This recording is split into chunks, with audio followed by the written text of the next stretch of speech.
نحمده ونصلي ونسلم على رسوله الكريم اما بعد فاعوذ بالله من الشيطان الرجيم بسم الله الرحمن الرحيم واحل لكم ما وراء ذلكم ان تبتغوا باموالكم محسنين غير مسافحين۔ چوتھے پارے کے آخر میں محرمات کا ذکر تھا کہ جن سے نکاح کرنا جائز نہیں۔ اب ان عورتوں کا ذکر ہے کہ جن کے ساتھ نکاح کرنا جائز ہے، محللات کا ذکر ہے۔ یہاں بتایا کہ نکاح سے مقصود پاک دامنی ہے، محض اپنی شہوت کو پورا کرنا مقصود نہیں۔ نکاح کا ایک بہت بڑا مقصد یہ ہے کہ انسان پاک دامن ہو، نامحرم عورت کی طرف اس کی نگاہ نہ اٹھے۔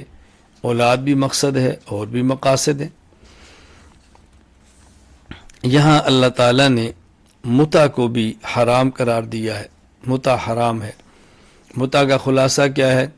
کوئی عورت شوہر کے ساتھ یا شوہر نہ کوئی عورت کسی مرد کے ساتھ یا مرد کسی عورت کے ساتھ طے کر لے کہ اتنے وقت تک کے لیے اتنے پیسے کے عوض میں تمہیں اپنے نکاح میں رکھوں گا اور اس پہ گواہ موجود نہ ہوں، یہ متع ہے۔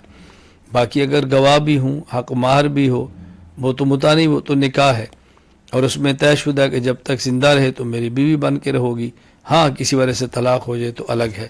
بہرحال شریعت نے نکاح کو حلال قرار دیا ہے اور متع کو شریعت نے حرام قرار دیا ہے۔ الرجال قوامون علی النساء، مرد کو اللہ تعالیٰ نے عورت پر فوقیت عطا فرمائی ہے، برتری عطا فرمائی ہے۔ اس کی بنیادی دو وجہ ہیں۔ نمبر ایک، عورت کے اخراجات مرد پورے کرتا ہے۔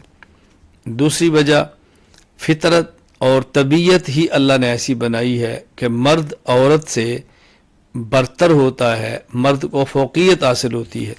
لیکن یہ باتیں نشین فرمائیں، یہ ہر فرد کے لیے نہیں ہے، بلکہ یہاں پر فطرت انسانی کو بتایا گیا۔ ممکن ہے کوئی عورت مقام اور عظمت میں مردوں سے اعلیٰ ہو، جس طرح ازواج مطہرات امہات المومنین کائنات کے ہم جیسے کیا کروڑوں امت کے افراد اور مردوں سے افضل ہیں۔ اسی طرح ممکن ہے کوئی عورت جسمانی طاقت میں کسی مرد سے بہتر ہو، کوئی عورت عبادت میں کسی سے آگے نکل جائے، کوئی علم و فضل کمال میں آگے نکل جائے۔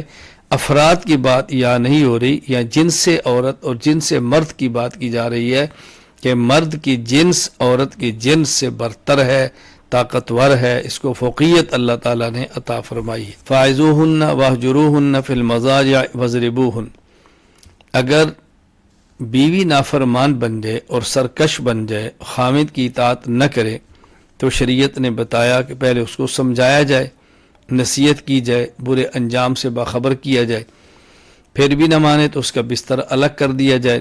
پاک دامن عورت کے لیے بہت بڑی سزا ہے کہ شوہر ناراض ہو کر بستر الگ کر دے، پھر بھی نہ مانے تو اس کی سرکشی ختم نہ ہو تو شرعی حدود میں رہتے ہوئے مناسب اس کی سزا دی جائے۔ مناسب کا مطلب یہ کہ یہ نہیں کہ ڈنڈے سے ماریں، زخم ہوں، نشانات ہوں، ہلکی سی پٹائی کرو جیسے اس کو تنبیہ ہو کہ میں متاحت اور مجھے خیال کرنا چاہیے۔ ہاں اس کے باوجود بھی اگر ان پہ موافقت نہ ہو سکتی ہو تو پھر ایک شوہر کی جانب سے حکم ہو، ایک عورت کی جانب سے ہو، اللہ تعالیٰ ان کو توفیق عطا فرمائے تو بہتر فیصلہ کریں۔ وَإِن كُنتُم مَرْضَىٰ أَوْ عَلَىٰ سَفَرٍ أَوْ جَاءَ أَحَدٌ مِّنكُم مِّنَ الْغَائِطِ أَوْ لَامَسْتُمُ النِّسَاءَ، یہاں مسائل طہارت کو بیان فرمایا کہ جب نماز پڑھنی ہو، قرآن کریم کو ہاتھ لگانا ہو، یا کوئی اور ایسی چیز جس کے لیے طہارت شرط ہو تو پھر وضو کرنا چاہیے۔ ہاں اگر جنابت کی حالت ہو تو پھر غسل کرنا چاہیے۔ غسل کے بنیادی اسباب یہ ہیں، احتلام ہو جائے، یا ہم بستری ہو جائے، یا عورت حیض اور نفاس سے پاک ہو جائے، یہ تین بنیادی اسباب ہیں۔ فَلَمْ تَجِدُوا مَاءً فَتَيَمَّمُوا صَعِيدًا طَيِّبًا، اگر پانی موجود نہ ہو اور غسل کی حاجت ہو، پانی موجود نہ ہو اور وضو کی ضرورت ہو، تو پھر تیمم پاک مٹی پہ یا جو مٹی کی جنس میں سے ہو اس پر کر لیا جائے۔ مٹی کی جنس کا معنی جو جلانے سے جلے نہ، یہ مٹی کی جنس ہوتی ہے۔ ان اللہ یأمرکم ان تؤدوا الامانات الی اہلہا، اگرچہ اس آیت کا شان نزول تو خاص ہے کہ رسول اکرم صلی اللہ علیہ وسلم کو عثمان بن طلحہ نے جو کعبہ کی کنجی بردار تھے بیت اللہ میں داخل ہونے سے روکا، تو نبی کریم صلی اللہ علیہ وسلم فرمایا ایک وقت آئے گا کہ تم یہ کعبہ کی کنجی مجھے دو گے اور پھر مجھے اختیار ہوگا جس کو میں چاہوں۔ وقت آیا فتح مکہ کے موقع پر رسول اکرم صلی اللہ علیہ وسلم نے کنجی ان سے لی اور اس کے بعد فرمایا کہ میں اب یہ کنجی تمہیں دیتا ہوں، اب یہ ہمیشہ تمہارے ہی خاندان کے اندر رہے گی۔ لیکن اس سے مقصود صرف یہ نہیں بلکہ عمومی حکم یہ ہے کہ امانت کو ادا کرنا چاہیے، جو جس شخص کا اہل ہو، جس چیز کا اہل ہو، اس کی چیزیں اسی کو دینی چاہیے۔ یا ایھا الذین آمنوا اطیعوا اللہ و اطیعوا الرسول و اولی الامر منکم، یہاں بتایا ایمان والوں کو کہ اللہ کی اطاعت کرو، اللہ کے رسول کی اطاعت کرو اور فقہا کی اطاعت کرو۔ اصل اطاعت تو اللہ کی ہے، لیکن ہم اللہ کو دیکھ نہیں سکتے، اللہ کی بات سن نہیں سکتے، اللہ اور اس کے ہمارے درمیان واسطہ پیغمبر ہے تو پھر پیغمبر کی اطاعت کی جائے۔ پیغمبر عربی ہے، ہم عجمی ہیں، ہم نبی کی بات کو سمجھ نہیں سکتے، اس کے لیے فقہا کی اطاعت کی جائے کہ جو پیغمبر کی بات ہمیں سمجھائیں۔ فَإِن تَنَازَعْتُمْ فِي شَيْءٍ فَرُدُّوهُ إِلَى اللَّهِ وَالرَّسُولِ، یہاں حکم دیا گیا علماء اور فقہا کو۔ عام آدمی تو بات مانے اللہ کی، اللہ کے رسول کی، علماء کی، اور اگر علماء میں کسی مسئلے پر اختلاف ہو جائے تو پھر یہ لوگ قرآن کریم اور حدیث پاک میں غور کر کے اجتہاد کریں اور قیاس کریں۔ وَلَوْ أَنَّهُمْ إِذ ظَلَمُوا أَنفُسَهُمْ جَاءُوكَ فَاسْتَغْفَرُوا اللَّهَ وَاسْتَغْفَرَ لَهُمُ الرَّسُولُ، یہاں بتایا اگر کسی شخص سے گناہ ہو جائے، کبیرہ بڑا گناہ، وہ نبی کریم صلی اللہ علیہ وسلم کے پاس جائے اور ان سے گزارش کرے کہ وہ اللہ سے اس کے لیے دعا مانگے، استغفار کریں، رسول اکرم صلی اللہ علیہ وسلم اس کے لیے استغفار کرے تو اللہ اس کو معاف فرما دیتے ہیں۔ یہ جس طرح حکم حضور اکرم صلی اللہ علیہ وسلم کی اس زندگی میں تھا، اسی طرح حکم آج بھی ہے آپ کی اخروی زندگی میں، برزخی زندگی میں۔ کوئی شخص یہاں سے جائے مدینہ پاک، روضہ پاک پر جا کے رسول اکرم صلی اللہ علیہ وسلم خدمت میں سلام عرض کرے، پھر درود پاک پڑھے، پھر آپ سے درخواست کرے کہ حضور میں نے گناہ کیا ہے، میں اللہ سے توبہ کرتا ہوں، آپ بھی میرے لیے اللہ تعالیٰ سے معافی مانگیں، نبی کریم صلی اللہ علیہ وسلم اس کے لیے معافی مانگتے ہیں، اللہ تعالیٰ اس کو معاف فرما دیں گے۔ انعم اللہ علیہ من النبیین والصدیقین والشہداء والصالحین، سورۃ الفاتحہ میں اللہ سے دعا مانگی، یا اللہ میں صراط مستقیم پر چلا۔ ہمیں بتایا گیا کہ صراط مستقیم وہ راستہ ہے جس پر وہ لوگ چلیں جن پر خدا نے انعام کیا، اور یہاں بتایا گیا کہ جن پر اللہ نے انعام کیا وہ کون ہیں؟ انبیاء، صحابہ، شہداء اور اولیاء اللہ۔ یہ چار طبقات وہ ہیں جو اللہ تعالیٰ کے مخصوص انعام یافتہ لوگ ہیں۔ وَلَوْ رَدُّوهُ إِلَى الرَّسُولِ وَإِلَى أُولِي الْأَمْرِ مِنْهُمْ، اس آیت میں بڑا واضح لفظ فرمایا گیا کہ جب کسی مسئلے میں اختلاف ہو جائے تو اللہ کے رسول کی طرف لوٹایا جائے اور فقہا کی طرف لوٹایا جائے۔ فقہاء کرام اس میں غور کر کے مسئلہ بتا دیں، اہل علم بتائیں، تو یہاں صاف صاف معلوم ہوتا ہے کہ تقلید کرنا جائز ہے، تقلید کرنا جائز ہے۔ وَمَا كَانَ لِمُؤْمِنٍ أَن يَقْتُلَ مُؤْمِنًا إِلَّا خَطَأً، یہاں اللہ تعالیٰ نے قتل کے احکام بیان فرمائے۔ مسلمان کی شان کے لائق نہیں ہے وہ کسی مسلمان کو جان بوجھ کر قتل کرے۔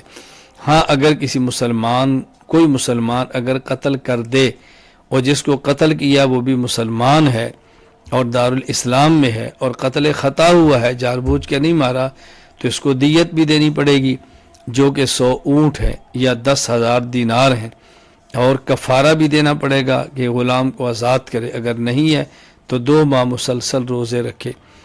اسی طرح اگر ذمی ہے اور دارالاسلام کے اندر رہتا ہے، ذمی ہے، کافر ہے، مسلمانوں کا معاہدہ اس کیا ہوا ہے، تو وہاں بھی قاتل پر کفارہ بھی ہے اور دیت بھی ہے۔ ہاں اگر مسلمان ہو، دارالحرب میں ہو، اسے غلطی سے کوئی مسلمان قتل کر دے تو وہاں کفارہ ہوگا، وہاں دیت نہیں ہوگی۔ وَإِذَا ضَرَبْتُمْ فِي الْأَرْضِ فَلَيْسَ عَلَيْكُمْ جُنَاحٌ أَن تَقْصُرُوا مِنَ الصَّلَاةِ، یہاں پر نماز قصر کا ذکر کیا ہے کہ جب انسان سفر کے اندر ہو تو قصر نماز کرے۔ 77 کلومیٹر کے اگر سفر کی نیت سے گھر سے نکل پڑے تو جب بستی کی حدود سے باہر چلا جائے تو قصر کرنا اس کے ذمہ ضروری ہے، یعنی آدھی نماز پڑھنا ضروری ہے، مکمل نماز نہیں پڑھ سکتا۔ 4 رکعت والی کو 2 رکعت پڑھے گا، 3 رکعت والی کو 3 رکعت ہی پڑھے گا جو مغرب کی ہے۔ ہاں البتہ وتر مکمل پڑھنے پڑیں گے، اور اگر سفر جاری ہو تو سنتیں چھوڑ دے، اگر کہیں ٹھہرا ہوا ہو تو بہتر ہے پڑھ لے، لیکن نہ پڑھے تو گناہ نہیں ہوگا۔ وَمَن يُشَاقِقِ الرَّسُولَ مِن بَعْدِ مَا تَبَيَّنَ لَهُ الْهُدَى وَيَتَّبِعْ غَيْرَ سَبِيلِ الْمُؤْمِنِينَ نُوَلِّهِ مَا تَوَلَّىٰ وَنُصْلِهِ جَهَنَّمَ۔ اس آیت کریمہ سے پتہ چلا کہ جس مسئلے پر مسلمان جمع ہوں، امت کا اجماع ہو، وہ حجت ہے اور اس کو ماننا چاہیے، اور جو شخص اجماع کا انکار کرے اس کو دو سزائیں ملتی ہیں۔ دنیا میں اس کو ہدایت نہیں ملتی، ضلالت ملتی ہے، گمراہی ملتی ہے، آخرت میں اس کو جنت نہیں ملتی بلکہ جہنم ملتی ہے۔ اجماع امت دلیل شرعی ہے۔ مذبذبین بین ذالک لا الہ الا ولا الہ الا، یہ منافقین کا معاملہ بنایا کہ منافقین کا معاملہ سب سے جدا ہے، یہ بیچارے نہ ادھر کے ہیں نہ ادھر کے ہیں، نہ عزت والے نہ ذلت والے، بلکہ ذلت ہی ذلت اس کے مقدر میں رہتی ہے، بھٹکتے رہتے ہیں ہر وقت۔ منافق کی زندگی بہت بدتر ہے، اور منافق جہنم کے سب سے نچلے گڑھے، نچلے طبقے کے اندر ہوگا۔ ما یفعل اللہ بعذابکم ان شکرتم وآمنتم، یہاں اللہ تعالیٰ نے بہترین رہنما اصول عطا فرما دیا ہے کہ اگر تمہارا عقیدہ بھی ٹھیک ہو، تم اللہ کے نعمتوں پر شکر بھی کرو، تو اللہ تمہیں عذاب کیوں دے گا؟ معلوم ہوا کہ جس شخص کے عقائد درست ہوں، اللہ کی نعمتوں پہ شکر کرے، اللہ تعالیٰ کے عذاب سے محفوظ رہتا ہے۔ وآخر دعوانا ان الحمد للہ رب العالمین۔